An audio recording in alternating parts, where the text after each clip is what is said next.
ராஜஸ்தான் தேர்தல் பிரச்சாரத்தில் பிரதமர் மோடி பேசியதற்கு காங்கிரஸ் கட்சியைச் சேர்ந்த மேனாள் ஒன்றிய அமைச்சர் ப. சிதம்பரம் கண்டனம் தெரிவித்துள்ளார்.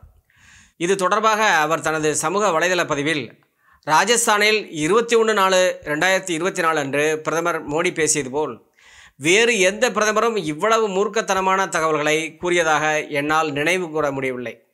அவர் கூறிய ஒவ்வொரு வாக்கியமும் முந்தைய வாக்கியத்தை முழுமையாக பொய்யிலும் வெட்கக்கேடான கொடுமையிலும் மிஞ்சியதாக உள்ளது.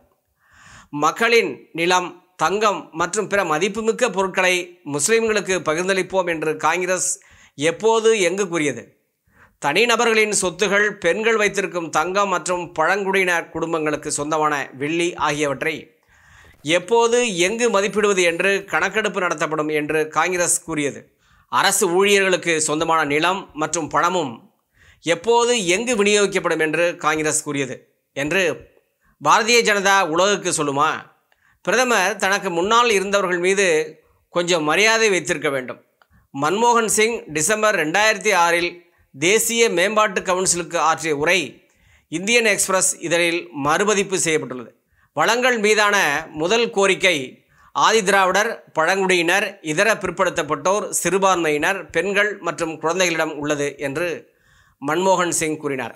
மோடி அவரது வார்த்தைகளை திரித்து பேசுவது அவதூறானது. ஏப்ரல் 21 பிறகு விவாதத்தின் அளவு ஒரு புதிய தாழ்வுக்கு சென்றுவிட்டது. இது ஒரு அவமானம் என்று அதில் ப. சிதம்பரம் தெரிவித்துள்ளார்.